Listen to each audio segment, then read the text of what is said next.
Hi friends, welcome to my channel. இன்றைக்கி நம்ம வீடியோவில் என்ன பார்க்க போகிறோன்னா செம்ம டேஸ்டியான மேகி எப்படி செய்கிறதுன்னு பார்க்கலாம் வாங்க. இந்த மேகி நான் எப்படி செய்ய போகிறேன்னா எக்கும் சேர்க்குறேன், வெஜிடபிள்ஸும் சேர்த்துக்கிறேன். இதுக்கு நான் முதல்ல தண்ணியை நல்லா கொதிக்க வச்சுட்டு மேகியை வேக வச்சு எடுத்துக்கிறேன். மேகியை வேக வச்சுட்டு அதிலே மசாலாவையும் சேர்த்துக்கோங்க. மேகி மசாலாவும் சேர்த்துட்டு அது கூட ஒரு ஸ்பூன் ஆயில் சேர்த்துக்கிறேன். ஆயில் சேர்த்தோம்னா மேகி ஒட்டாமல் நல்லா சூப்பராக இருக்கும். அதுக்காக தான் அதே கடாயில் 2 ஸ்பூன் எண்ணெய் சேர்த்துட்டு நான் வெங்காயம் கட் பண்ணி வச்சுருக்கேன். மீடியம் சைஸ் வெங்காயம் தான் கட் பண்ணி வச்சுருக்கேன். 2 வெங்காயம் கட் பண்ணியிருக்கேன். அதையும் இது கூட சேர்த்துக்கிறேன். அதுக்கடுத்து ஒரு தக்காளியும் சேர்த்து நல்லா பழுத்த தக்காளியாக ஒரு தக்காளி சேர்த்துருக்கேன். அல்லது வெங்காயம் அதுக்கெல்லாம் நல்லா வதங்கட்டும். அது கூடவே அடுத்து ஒரு கேரட் கட் பண்ணி வச்சுருக்கேன், அதையும் சேர்த்துக்கிறேன். முட்டைக்கோஸ் எவ்வளோ சேர்க்குறேன்னு 150 கிராம் போல் கட் பண்ணி வச்சுருக்கேன். நான் எப்போவுமே முட்டைக்கோஸ் நிறையாவே சேர்த்துக்குவேன். எங்கள் பசங்களுக்கு இந்த மாதிரி செஞ்சால் பிடிக்கும். முட்டைக்கோஸ் கேரட்லாம் சேர்த்ததுக்கப்புறம் ரொம்ப வதக்க வேணாம். கொஞ்சம் நறுக்கு இருந்தால் அந்த மேகியில் செம்மையாக இருக்கும் சாப்பிட்றப்ப. அது கூடவே ஒரு கேப்சிகம் நீள் வாக்கில் கட் பண்ணி வச்சுருக்கேன், அதையும் சேர்த்துக்கிறேன். சேர்த்துட்டு எல்லாத்தையும் நல்லா மிக்ஸ் பண்ணி விட்டுருங்க.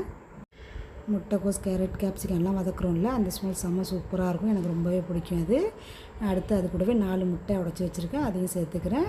கொஞ்சம் நேரம் கிளறாமல் அப்படியே வச்சுருங்க, அப்போ தான் நல்லா முட்டை வேகும். அது கூட நான் சிக்கன் மசாலா 1 டேபிள் ஸ்பூன் சேர்த்துக்கிறேன். அது கூடவே 1 டீஸ்பூன் மிளகாத்தூள் தான் சேர்க்குறேன். சேர்த்துட்டு எல்லாத்தையும் அப்படியே கொஞ்சம் நேரம் விட்டுடுங்க. நான் மேகிக்கு தேவையான மசாலா எல்லாமே சேர்த்துட்டேன். நான் இதில் உப்பு சேர்க்குறத காமிக்கல, வீடியோ எடுக்கல. கொஞ்சமாக உப்பு சேர்த்துக்கோங்க. நம்ம மேகி மசாலாவில் உப்பு இருக்கும், இருந்தாலும் இது கொஞ்சம் காய்கறிக்கு சேரணும்ல, அதுக்காக கொஞ்சமாக சேர்த்துக்கிறேன். கிட்டத்தட்ட மேகிக்கான வேலை எல்லாமே முடிஞ்சிருச்சு. நம்ம ஏற்கனவே வேக வச்சுருந்தோம்ல மேகி, அதையும் இது கூட சேர்த்துக்கிறேன்.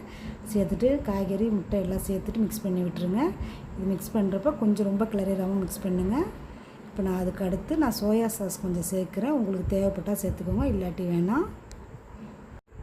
அது கூடவே நான் அடுத்து டொமேட்டோ சாஸ் தான் சேர்க்குறேன். நல்லா தாராளமாகவே சேர்த்துக்க வேணாம். எங்கள் வீட்டு பசங்களுக்கு ரொம்பவே பிடிக்கும். எந்த பசங்களுக்கும் பிடிக்காதுன்னு சொல்ல மாட்டாங்க. செம்ம சூப்பராக மேகி ரெடி ஆகிடுச்சு. இந்த வீடியோ உங்களுக்கு பிடிச்சிருந்தா லைக் பண்ணிக்கோங்க, ஷேர் பண்ணிக்கோங்க. மறக்காமல் நம்ம சேனலை சப்ஸ்கிரைப் பண்ணிக்கோங்க. தேங்க்ஸ் ஃபார் வாட்சிங்.